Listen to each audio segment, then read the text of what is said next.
toda cosmovisão, ela carrega um determinado valor. Para aquele primeiro, aí não é um lugar. Ele acredita que aí o sapato não vai funcionar. Outro exemplo bem específico sobre isso aconteceu no campo de refugiado, lá no tempo do nazismo, né, lá com Hitler.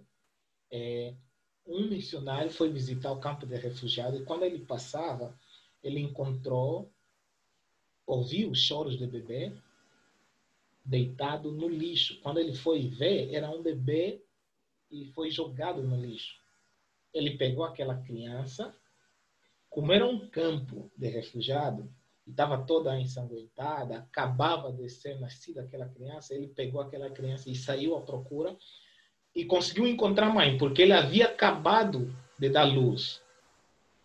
Só que quando o missionário pegou a criança, levou até a mãe, disse assim, essa é tua filha. Ela ficou tão nervosa que ela declarou assim, não, essa criança deve morrer. E o missionário rebateu, falou, não, essa criança nasceu para viver. Por quê? É uma questão de cosmovisão. Na cabeça daquela mãe, por ela não ter condições, não ter estrutura para aguentar aquela criança, então ela acha que aquela criança deve morrer. Mas o missionário rebateu dizendo, não, ela tem que nascer, tem que viver. Mas é uma questão de cosmovisão, não é? E a cosmovisão, ela determina o valor, como eu falei. E isso também acontece no texto bíblico. Todo o texto bíblico, ela carrega a cosmovisão do texto, carrega os valores, o contexto que está inserido, como o autor interpreta, o que o autor quer falar, tá entendendo? As circunstâncias que o livro foi escrito. Se a questão que o autor está a colocar responde os questionamentos dos ouvintes. Então, assim, nós precisamos ser cuidadosos com relação a esse aspecto. O mundo bíblico é um mundo que existe, é diferente do nosso mundo hoje. Então, quando a gente vai na Bíblia, a gente precisa entender isso. Mas, para isso, nós precisamos buscar essas informações em literaturas especializadas, né? Como eu já disse. Vocês precisam ter contato com introduções do Antigo Testamento, introduções do Novo Testamento, dicionários bíblicos, notas explicativas. Isso aqui que a pastora Cida colocou bem no começo, né? Mas aqui é para você que está preparando um determinado estudo, que está estudando um determinado significado. Não é para qualquer um, ou seja, eu vou ler a Bíblia, então preciso ler um comentário exegético. Não. Você, por exemplo, que vai estudar o significado de mundo lá em 1 João, então você precisa ter contato, né, com esses materiais para poder entender o que é mundo naquela época. Tá bom? Tem a questão também do gênero literário, ok? A Bíblia, ela tem estilos, formas, técnicas, tem procedimentos narrativos, tem finalidade. Então, a identificação do gênero é indispensável. E eu acredito que aqui seja um pouquinho mais trabalhoso. Quando você identifica o gênero do texto, você consegue identificar a intenção do autor com relação à expressão que ele usou. Por exemplo, os gêneros que nós temos na Bíblia, existem as prosas, e dentro das prosas nós encontramos contratos, discursos, cartas, listas, prescrições do culto, narrações históricas, relatórios, autobiografia, relatos e narrativas, sonhos e visões. Então, assim, tão bem detalhado. Imagino que seja algo mais trabalhoso de se fazer. Mas quando você começa a ter contato com introduções do Antigo Testamento, comentários bíblicos, eles vão dar mais ou menos uma ideia. Eu enviei para vocês alguns comentários, né, dos evangelhos, de Filipenses. Sempre que você vai pregar sobre um texto, vai lá no comentário para ver, na introdução, para ver quem são os autores, qual é o propósito do livro. Isso vai te dar um embasamento. Um outro gênero literário são as leis, né? Há variações das leis. As mais importantes é o Decálogo, os 10 mandamentos, que está lá em Êxodo. Tem o livro da aliança, o código da santidade, o livro de Deuteronômio. Ela é formada por vários sermões. Tem o gênero da poesia, o gênero literário do Novo Testamento, que está dividido em evangelhos. São os 4, Mateus, Marcos, Lucas, João. Depois tem o gênero histórico. O livro de Atos dos Apóstolos, ele é um livro histórico. Tem as parábolas, os sermões, hinos, tem as epístolas. E as epístolas também estão divididas em epístolas das cadeias, que Paulo escreveu quando estava preso, e as epístolas que ele escreveu fora da cadeia. Então, isso tudo, profecias e literaturas apocalípticas, que é Apocalipse. Então, tudo isso é importante saber. São um monte de informações que, assim, não precisa memorizar. Mas quando você vai ler, vendo um comentário, você vai entender. Depois tem a estrutura, né, do próprio texto. Fazer uma análise estrutural da passagem, que envolve a análise temática. A estrutura está classificada em 3. A análise temática, a análise semântica e a classificação das variantes textuais. Aqui, ele é um pouquinho mais difícil, mais trabalhoso, ok? Porque os textos na Bíblia, elas também trabalham em forma de rima. Só que a rima dos hebraicos é diferente do nosso tempo hoje, né? Nós rimamos hoje, por exemplo, todas as palavras que terminam com A. Antigamente não era assim. Eles faziam através do quiasmo.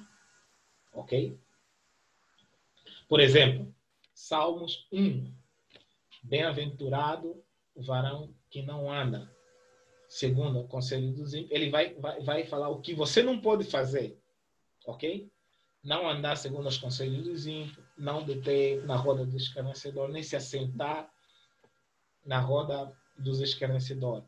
Depois vai falar o que você tem que fazer. Antes tem o seu prazer na lei do Senhor, meditar dia e noite. Então, assim, são toda uma estrutura que o texto apresenta. Eu coloquei aqui um quiasmo para vocês lerem, né? Um exemplo do lado do Antigo Testamento que se encontra em Salmos 3, 7 a 8. Né? Esse texto aqui foi traduzido exatamente lá do hebraico e trouxe a definição de quiasmo. Quiasmo é uma poesia ou uma forma de fazer versos à moda antiga. E vocês vão encontrar, tem muito isso na Bíblia. Né? Nós fazemos poesias com rimas, os antigos faziam poesia com uma forma de escrever que é chamada de quiasmos. Eles faziam como se fosse jogos de palavra. Principalmente Salmos vai trazer muito isso. Mas os comentários bíblicos, as introduções bíblicas vão trazer muito isso.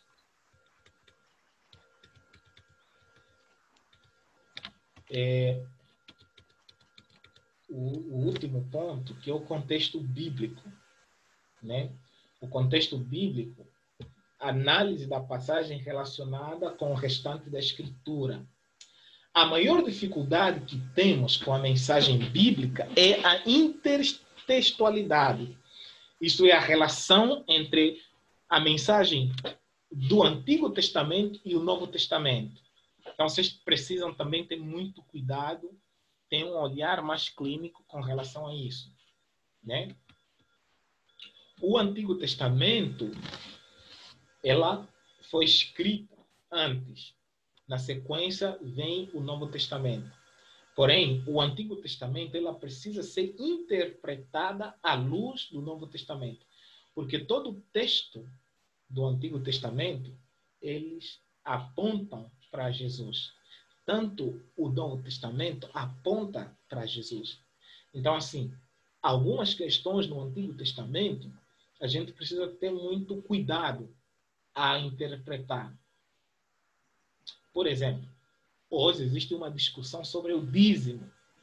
E também um tema que eu gostaria que vocês trabalhassem para a próxima semana. Já estou dando sugestão para vocês. O dízimo. Hoje, alguns exegetas, alguns comentaristas vão falar que o dízimo, a prática do 10%, perdão, é uma prática para o povo de Israel, não uma prática para nós.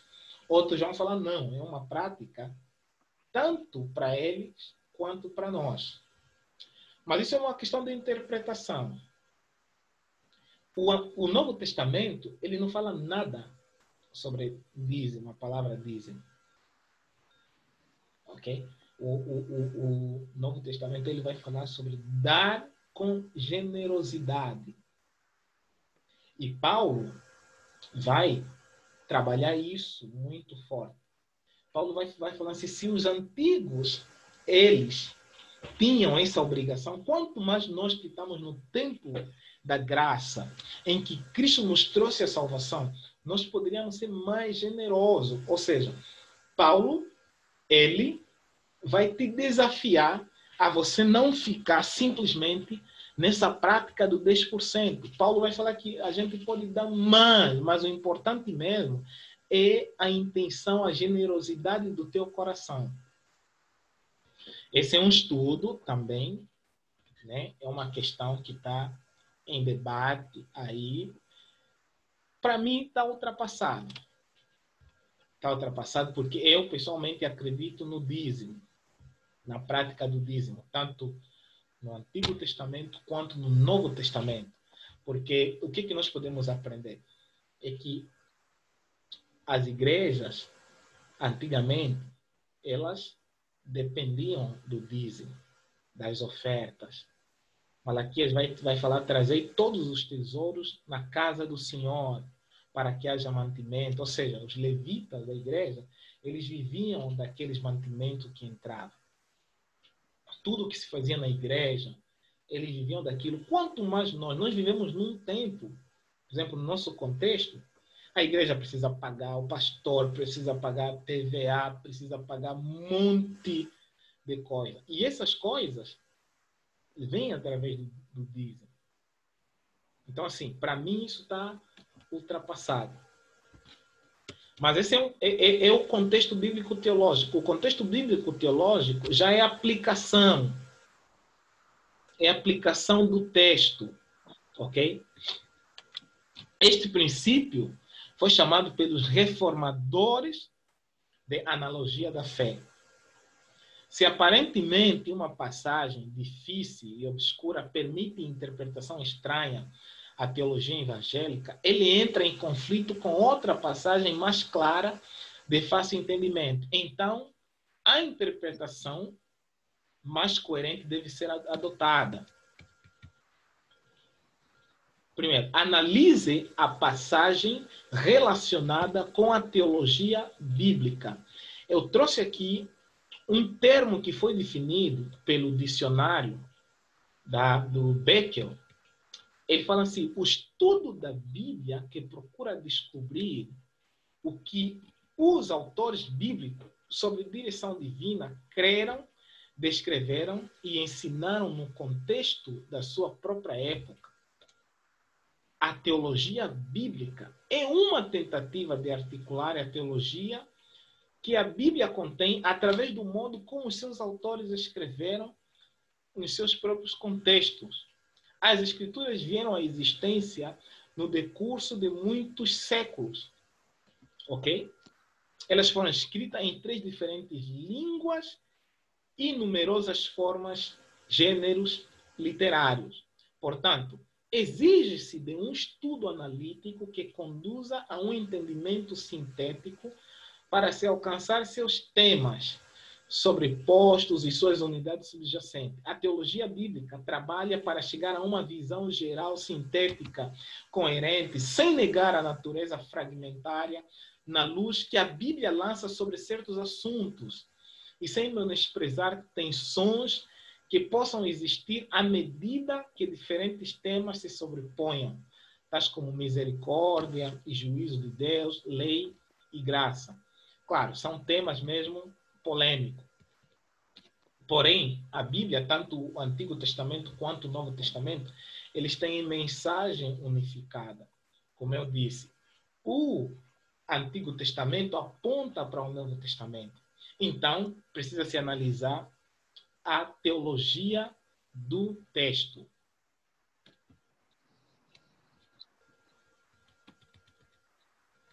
Eu trouxe aqui alguns exemplos. Vocês podem ler, por exemplo, esse autor, Hermann Frey, pesquisador crítico literário, apresenta uma visão interessante sobre a mensagem unificada da Bíblia. Ele publicou no Grande Código, né, onde ele apresenta uma visão sobre o texto bíblico. Ele declara que existe uma coerência das narrativas bíblicas como um todo. Como eu disse, o Antigo Testamento e o Novo Testamento apontam para uma coisa só. E ele usa uma ilustração bastante interessante, não é? Que ele chama de trama. Ele fala que a trama começa com a criação em Gênesis e uma família harmoniosa vivendo em paz no Jardim de Éden. Logo em seguida vem a queda. Depois uma sucessão de histórias de triunfos e fracassos. E conclui com a volta da harmonia inicial da cidade eterna de Jerusalém, isto é, no livro de Apocalipse. Ou seja, a nossa história, ela começa num jardim, não é? Em Gênesis, onde Deus cria o homem, e termina no paraíso. Então, isso forma a nossa identidade. A nossa história de vida começa no jardim, a Bíblia afirma isso, e vai terminar num paraíso, num outro jardim também. Ok? É mais ou menos isso que ele está trazendo nessa trama. E várias sucessões